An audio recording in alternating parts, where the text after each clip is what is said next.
setia. Baik Bapak Ibu yang terkasih, mari kita satu di dalam doa.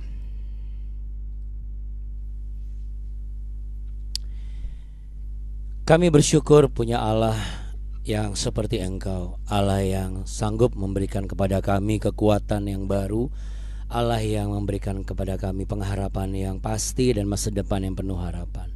Allah yang telah berkenan menjadi manusia, dan ketika Engkau berinkarnasi untuk satu tujuan, yaitu memulihkan hubungan kami manusia denganmu ya Allah. Dan kematianmu di kayu salib memberikan kepada kami pengharapan ada kuasa penebusan dosa.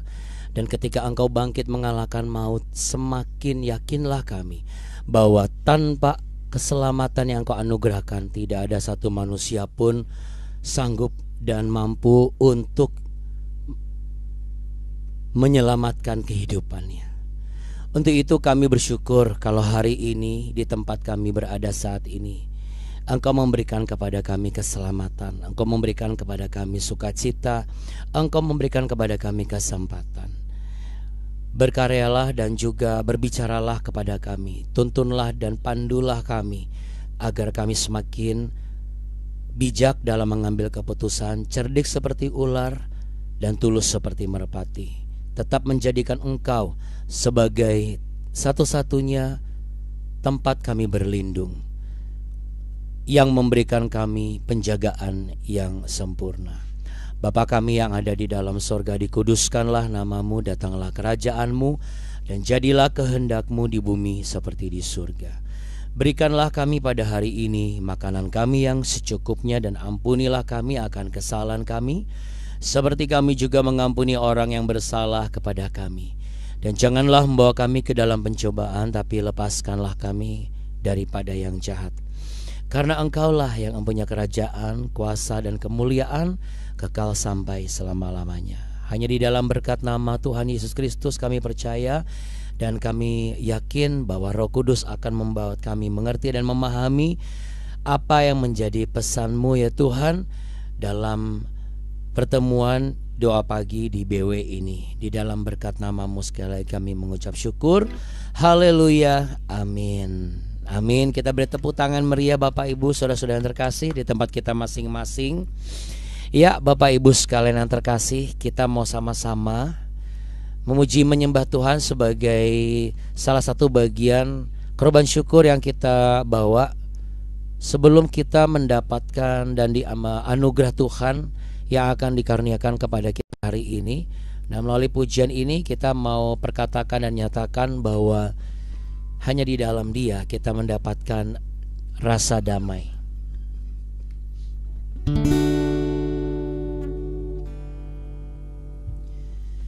Bersama Dia hatiku damai, walau dalam lembah kekelaman. Bersama Dia hatiku tenang, walau hidup penuh tantangan. Tak satu pun dapat menghiburku, tak seorang pun dapat menolongku. Hanya Yesus jawaban hidupku.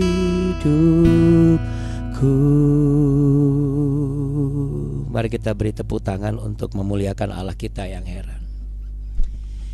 Haleluya. Kala ku cari damai, hanya ku dapat dalam Yesus. Kala ku cari ketenangan, hanya ku temui di dalam Yesus. Tak satu pun dapat menghiburku, tak seorang pun dapat menolongku. Hanya Yesus jawaban hidupku.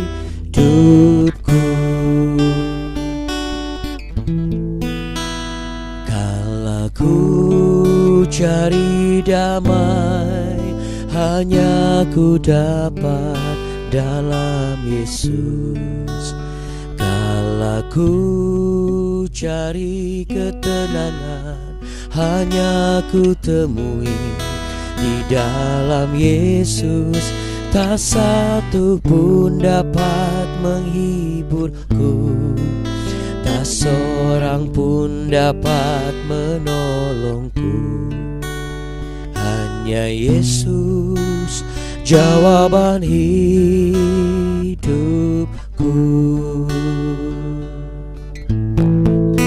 Bersama Dia hatiku damai, walau dalam lembah kekelaman. Bersama Dia hatiku tenang, walau hidup penuh tantangan. Tak satu pun dapat menghiburku, tak seorang pun dapat menolongku. Hanya Yesus jawaban hidupku.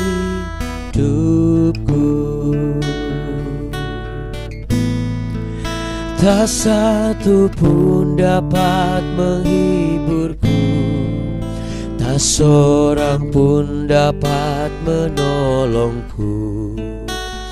Hanya Yesus jawaban hidupku.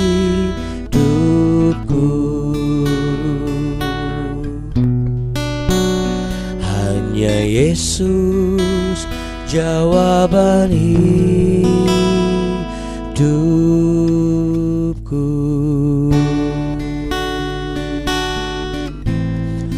Haleluya. Hanya Kau Tuhan Yesus, ku temukan damai. Hanya Engkau.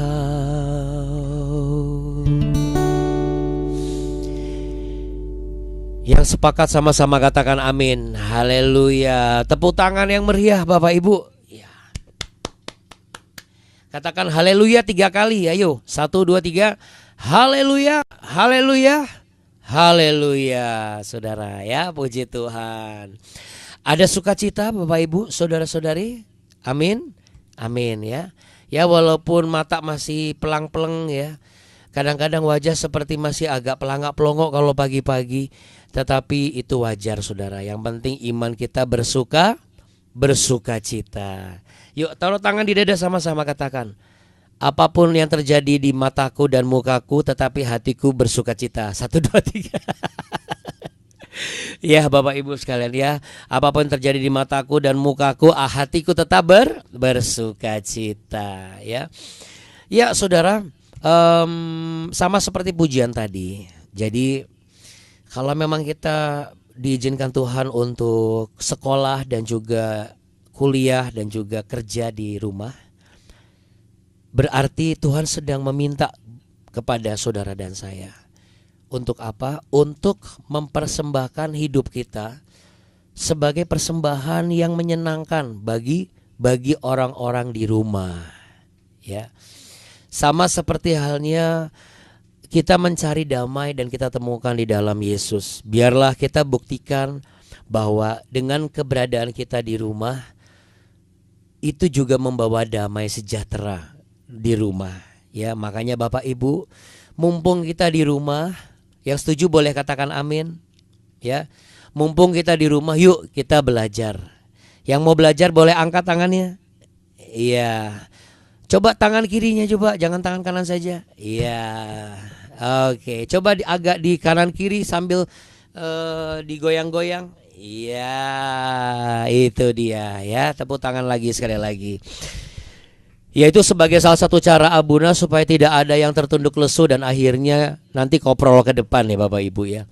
Iya, jadi pastikan kita menjadi damai, sumber damai kepada di rumah ya, mumpung kita di rumah.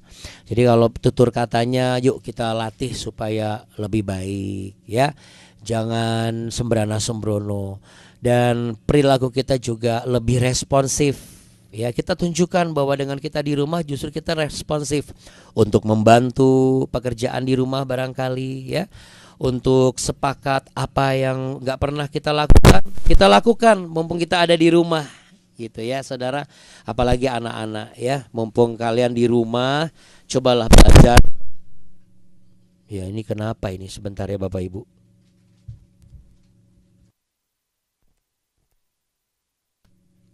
Bapak Ibu dengar suara Abuna? Boleh kasih jempol anak-anakku? Jempol ya, oke. Ya, jadi pastikan kita bisa mempersembahkan yang terbaik. Nah, kita akan melanjutkan pembelajaran selanjutnya ya. Cuma beberapa ayat saja. Ya, setelah terakhir hari Jumat, Abuna masih ingat bagaimana Hizkia mengatur kembali imam dan stafnya, para imam Lewi. Bahkan ia sendiri memberi korban, ya, mempersembahkan persembahan. Ia memberikan dengan tanpa ragu, dan ia juga mengajarkan kepada bangsa Yehuda dan Israel, ayo beri bagianmu dan fokus kepada apa yang kau berikan, gitu ya. Nah, sekarang kita mau lanjut di 2 Tawarikh pasal 31 ayat yang kelima.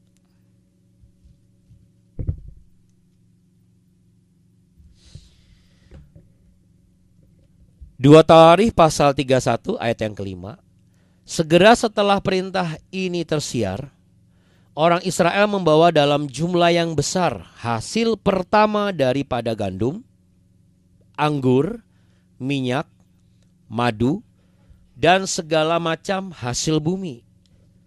Mereka membawa juga persembahan persepuluhan dari segala sesuatu dalam jumlah yang besar. Orang Israel dan orang Yehuda yang tinggal di kota-kota Yehuda juga membawa persembahan persepuluhan yang terdiri dari lembu sapi dan kambing domba, dan persembahan persepuluhan yang terdiri dari persembahan kudus yang telah dikuduskan bagi Tuhan Allah mereka. Semuanya itu diletakkan mereka bertimbun-timbun. Mereka mulai membuat timbunan itu pada bulan yang ketiga, dan mereka selesai pada bulan yang ketujuh. Hizkia dan para pemimpin datang melihat timbunan itu, dan mereka memuji Tuhan dan umatnya orang Israel. Hizkia menanyakan para imam dan orang-orang Lewi tentang timbunan itu, dan dijawab oleh Azaria, imam kepala keturunan Zadok, demikian: sejak persembahan khusus mulai dibawa ke rumah Tuhan, kami telah makan sekenyang-kenyangnya. Namun sisanya masih banyak, sebab Tuhan telah memberkati umatnya, sehingga tinggal sisa yang banyak ini. Oke, yang mau beriman dan percaya boleh sama-sama katakan amin. Amin. Kalau Anda mau beriman dan percaya, nggak cukup di situ, Anda juga harus mengalaminya, saudara. Yang mau mengalami sama seperti yang kita baca di ayat 10, bahwa kita dikenyangkan oleh Tuhan, dan apa yang membuat kita kenyang itu masih banyak sisanya. Bahkan sebanyak itulah sisanya. Boleh angkat tangannya. Kalau Abuna mau banget ini, jujur saja, letakkan tangan di dada. Aku mau banget ini terjadi atasku ya Tuhan. Serius, Abuna serius. Ya, saudaraku yang terkasih, ada gunanya kita ikut BW ya. Ada gunanya kita belajar perjanjian lama. Ada gunanya kita mengkaji apa yang tertulis di dalam kitab suci. Kenapa? Karena ternyata saudara, dari sinilah pengajaran mengenai persembahan yang dikatakan persembahan sulung dan juga perpuluhan itu menjadi bagian yang sekali lagi terbukti itu bukan sesuatu yang mengancam atau memuakkan ya. Hanya karena gara-gara oknum-oknum saja. Dan mereka oknum-oknum ini baik yang mengerti lalu menyimpangkan ataupun tidak mengerti tetapi asal bicara. Sehingga perpuluhan itu menjadi sesuatu yang selalu mengancam, saudara. Ada banyak sekali Bapak Ibu, cukup lama suara-suara simpang siur tentang persepuluhan. Ada yang berkata nanti kalau nggak memberi kamu akan dikutuk. Bahkan ada oknum yang menjadikan perpuluhan sebagai alat untuk menekan, baik menekan untuk kepentingan-kepentingan tertentu, tapi lebih banyak sih menekan jemaat. Itulah sebabnya banyak orang-orang Kristen hari-hari ini sudah takut keadaan di luar nggak menentu, takut dan tertekan karena pekerjaan juga belum pasti, jengkel banget ketika mendengar kata persepuluhan. Kita harus jujur, karena Abuna pernah jadi orang seperti itu. Jangan ngomong perpuluhan deh sama saya. Kalau ada hamba Tuhan ngomong kayak gitu, saya jengkelnya setengah mati. Tetapi kenapa Abuna hari ini dengan lantang dan yakin membagi sebuah kebenaran ini? Karena saudara, yang dikerjakan oleh Hizkia itu adalah satu, pemulihan. Kenapa Hizkia harus melakukan ini semua? Karena Hizkia mendapatkan mandat dari Allah. Itulah sebabnya karena Allah belum inkarnasi ke dunia, lahir dari kandungan yang suci menjadi daging manusia, makanya saudara, Hizkia mengajarkan kepada semua rakyatnya menghancurkan berhala-berhala, menghancurkan semua yang berpotensi berbuat dosa. Lalu kemudian pemulihan lewat ibadah, yaitu dengan menguduskan diri. Lalu kemudian apa lagi? Dengan persembahan terbaik. Dan juga persembahan sulung atau pertama, ya, dan juga dilengkapi dengan persembahan persepuluhan. Jadi dari apa yang kita baca ini, bagaimana Hizkia mengatur, menata kelola, ya, supaya semuanya tertib, berarti saudara, memberi pun harus tertib. Supaya apa? Kita tahu kapan kita saat untuk memberi. Kita tahu kapan dan di mana kita memberinya. Karena Bapak Ibu, Reshit, ya, Resit dan Maaser itu adalah dua kata kunci dalam teks Ibrani yang dikatakan sebagai buah sulung atau hasil pertama dan persepuluhan. Tetapi saudara, di sini ditekankan Resit dan Maaser ini bukan dalam jumlah sedikit, tetapi dalam jumlah yang melimpah, yaitu larof. Ya, larof. Tujuannya apa? Supaya apa yang kita bawa sebagai persembahan sulung dan juga sebagai persembahan persepuluhan di hadapan Tuhan, diserahkan kepada hamba Tuhan, diserahkan di dalam ladang pekerjaan Tuhan, itu menjadi wehoter at larof. Apa itu? Kenyang akan berkelimpahan hasil daripada Tuhan.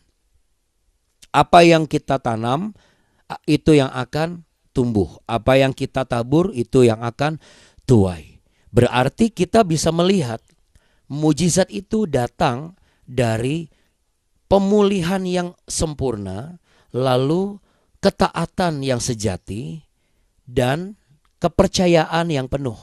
Sehingga persepuluhan, persembahan sulung itu bukan ancaman. Itu adalah tanda iman.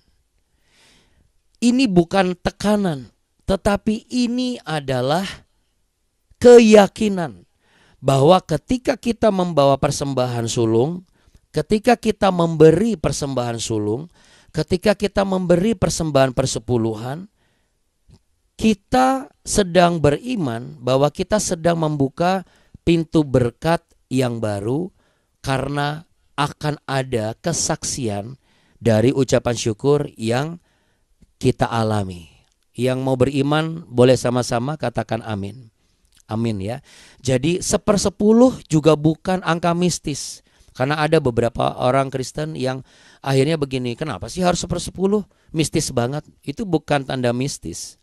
Itu bukan angka mistis. Melainkan itu sebuah tanda bahwa Semua berkat itu berasal daripada Tuhan. Satu dari semua bagian itu berasal daripada Tuhan yang kita kembalikan kepada Allah. Maka di Maliaki kan dikatakan, ujilah aku, bukankah aku akan memberkati tingkap langit. Ya, makanya Hizkia memberi keteladanan dulu, saudara. Ya, Hizkia memberi keteladanan dulu. Sama seperti kami tidak pernah mengancam kepada jemaat, kami cukup memberikan keteladanan. Kami rajin ngasih persepuluhan. Kami selalu memprioritaskan. Jadi kalau persembahan sulung itu persembahan pertama. Nah, pertama itu bicara mengenai prioritas, saudara. Resit, ya, bicara mengenai prioritas. Jadi kita lihat ketika kita dikasih lebih, kita minta sama Tuhan, Tuhan kita prioritaskan kemana nih?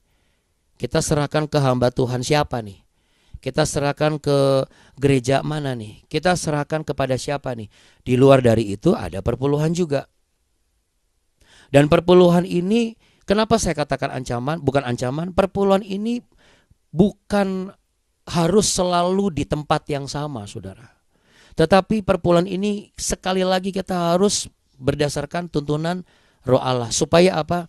Apa yang kita taruh dan siapa yang kita berkati. Janji Tuhan itu di Kejadian pasal 12 ayat 2 dan 3 kan begini.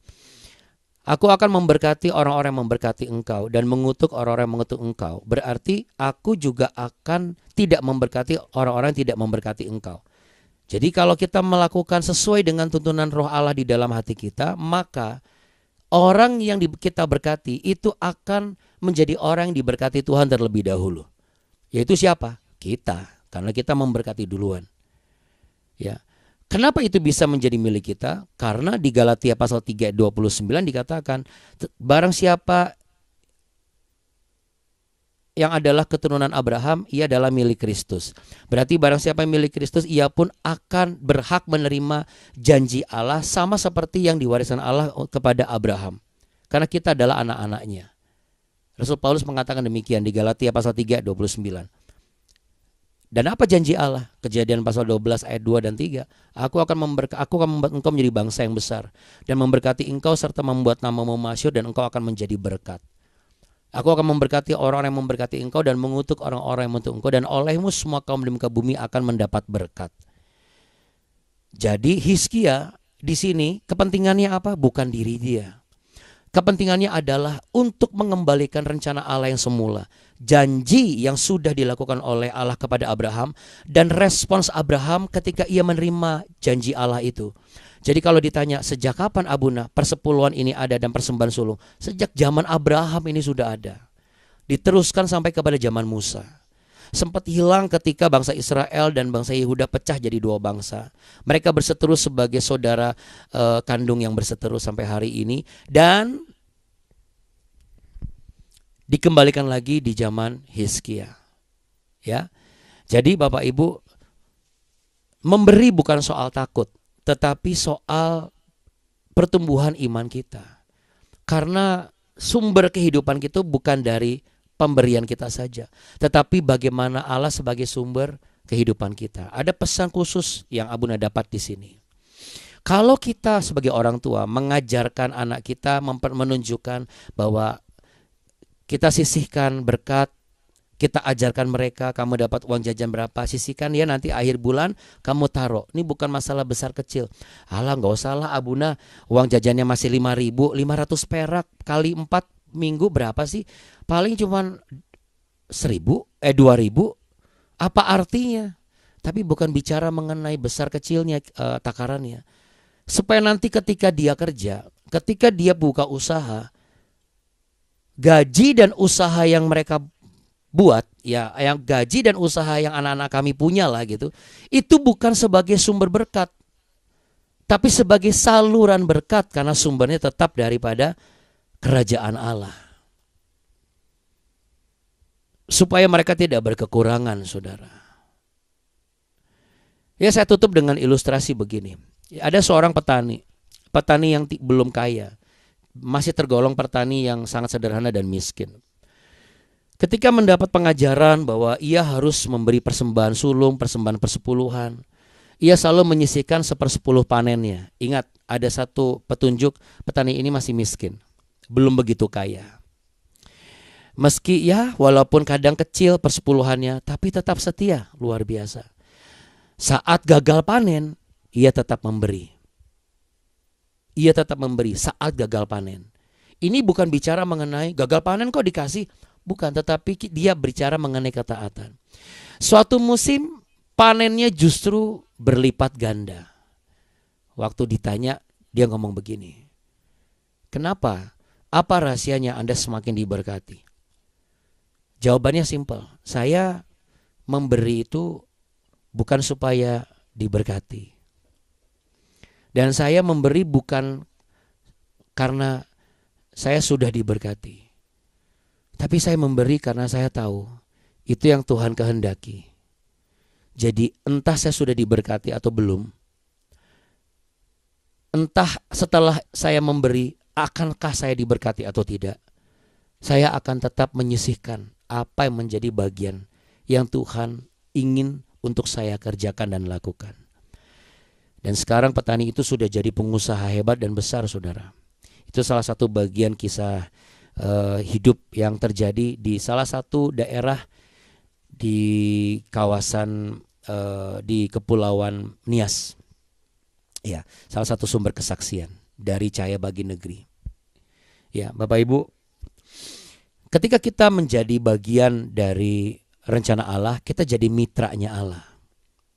Ketika kita menjadi mitranya Allah, yang namanya kongsi, ya ibaratnya yang namanya mitra, semua keuntungan itu kalau manusia kan pasti dibagi rata ya. Tapi Tuhan tidak. Tuhan hanya melihat kamu taat gak? Karena kamu kasih aku 1/10, aku akan berikan sisanya. Jadi perpuluhan sekali lagi Bapak Ibu, jangan anggap remeh. Emang kenapa kalau saya nggak memberi? Ya nggak kenapa-napa.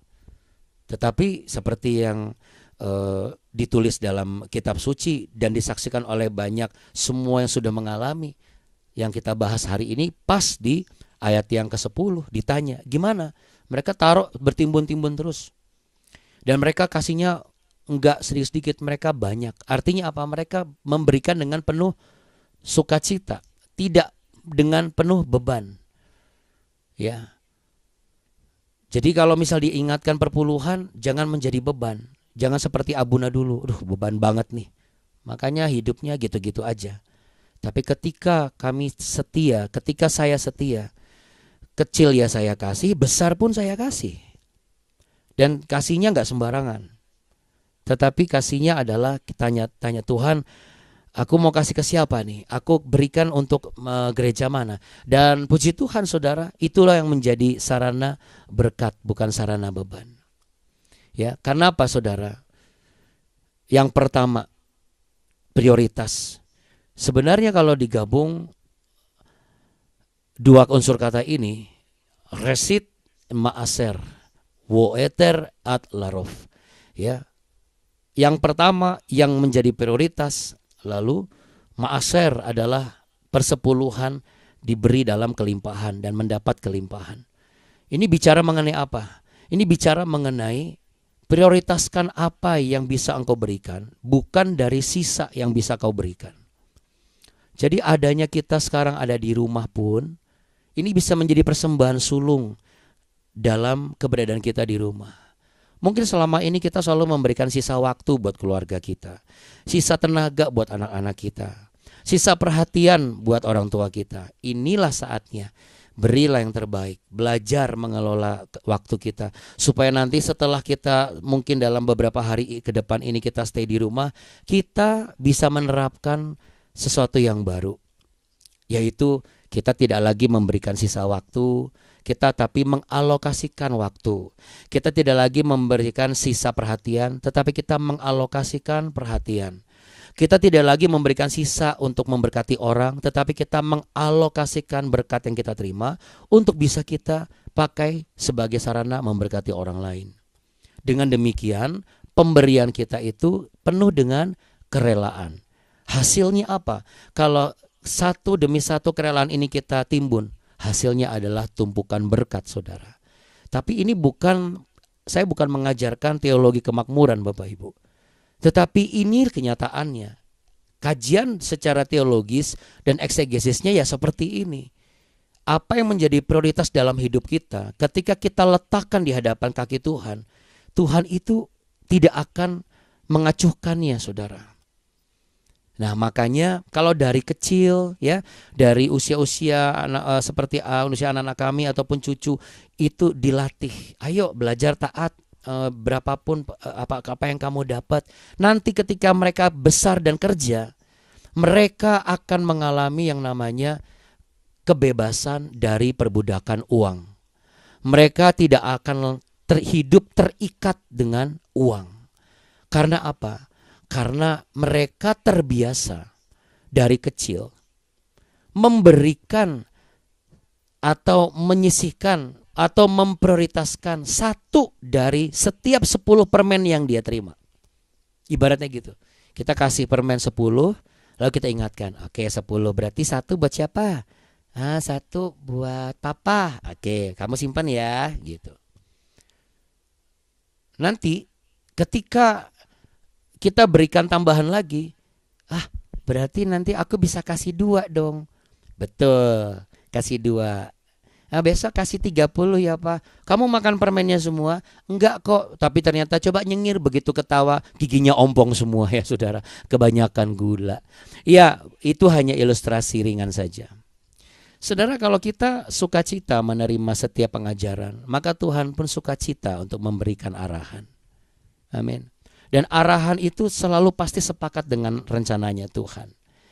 Dan yang terakhir saudara, kita lihat ayat 8 dan 10. Orang yang benar-benar dengan kerelaan hati memberikan dengan secara prioritas, bukan dengan asal-asalan, itu hasilnya mereka kenyang dan sisanya banyak. Kalau di dalam teks Ibrani itu sebenarnya, kalau di sini kan dijelaskan ya, ini saya suka banget dengan yang tim hamba Tuhan LAI menjelaskan ini. Langsung dijelaskan secara gamblang. Makan sekenyang-kenyangnya, sisanya masih banyak. Memberkati umatnya di ayat yang ke-10, sehingga sisa yang banyak ini. Kalau di teks Ibrani itu cukup ditulis begini, We hoter at larof la Adonai. Tersisa begitu berlimpah yang daripada Allah. Jadi kalau ada orang yang ngomong persepuluhan itu kutuk, nggak ada persepuluhan itu kutuk. Atau kalau nggak ngasih persepuluhan kamu kena kutuk. Gimana kena kutuk? Orang itu semua berkat Tuhan isinya kok. Tapi apa yang mendasari itu? Nah, makanya kita bisa melihat ini.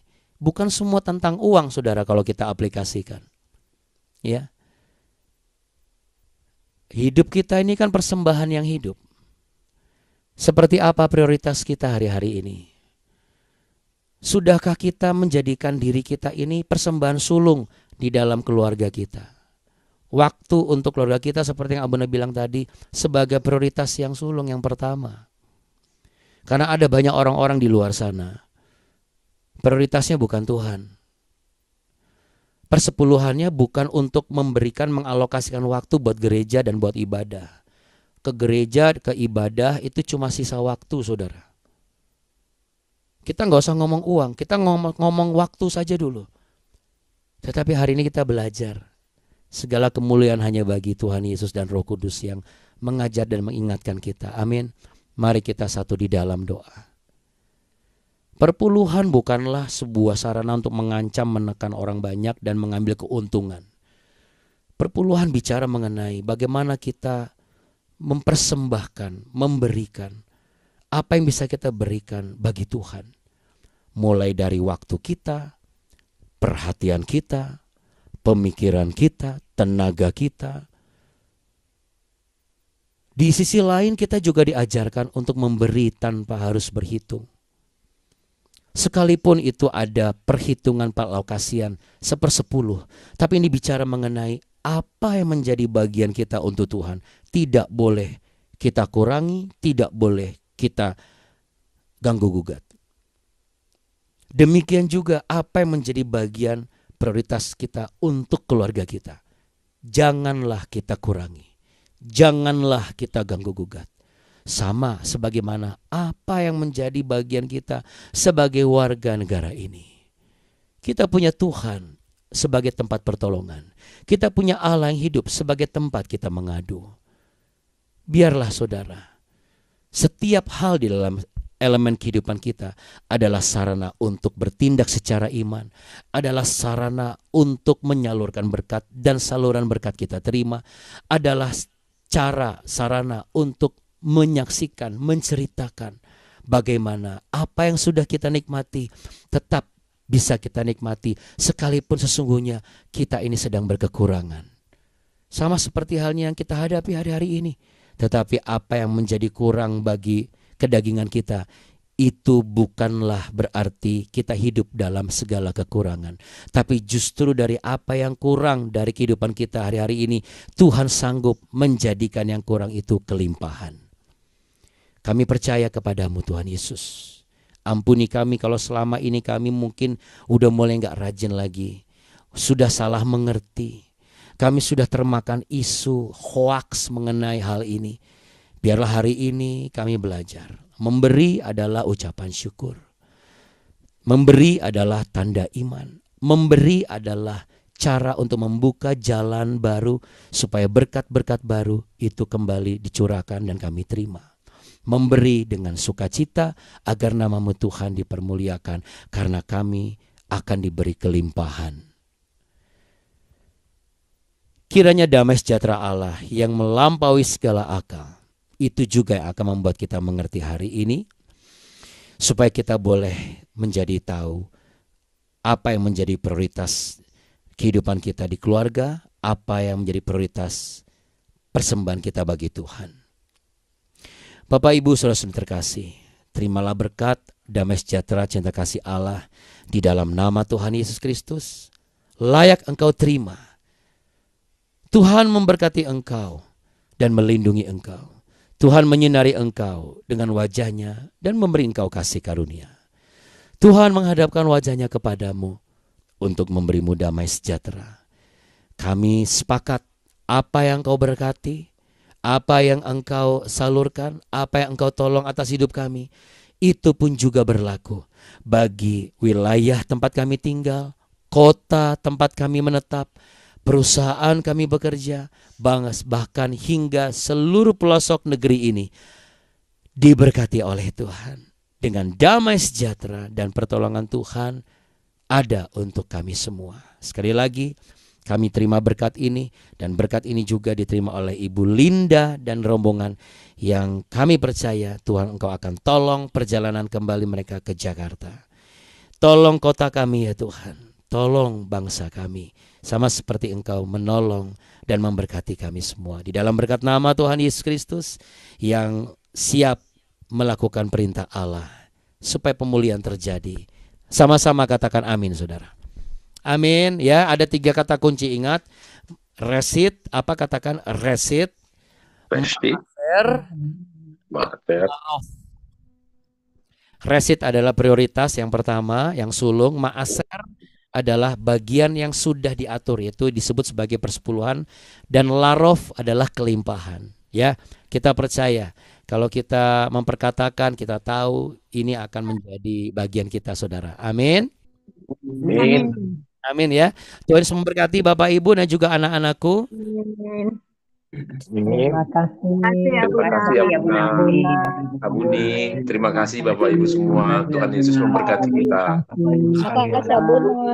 Terima kasih Bapak-bapak Ibu juga. Terima kasih Tuhan Yesus berkati kita semua. Amin. Amin. Dan terima kasih Bapak Ibu. Tuhan Yesus memberkati. Terima kasih semua. Amin. Dan saudara, Buni. sama-sama Bapak Ibu, jadikanlah bagaimanapun juga. Kalau kita jadikan BW sebagai yang apa? Yang utama. Yang resit, betul. Yang resit. Lalu kita alokasikan waktu BW ini sebagai iya, maser. Maka berkat kita terima dalam skala apa? Larof. Amin, saudara. Amin. Terima kasih ya Buna Abuni. Terima kasih.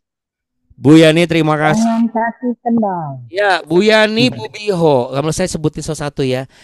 Bu Acen, Pak Jusman, Bu Nensi, Bu Lingga, Pak Mardani, Bu Sina, Bu Nikartika, Bu Ayen, Kak Alden, Ibu Dora Gunawan, Pak Dwi, Pak Hendri, Pak Jordi, Bu Vivi, juga ada Nathan dan Ivana, juga Bu Lani, Bu Leli Kristiani, Bu Lindalau, Bu Rika, Kak Aldo, Talia dan juga Yosep. Katakan sama-sama, jangan kasih kendor. 1, 2, 3. Jangan kasih Kendor. Bye. Terima kasih, Bu Nang. Terima kasih, Bu Nang. Terima kasih.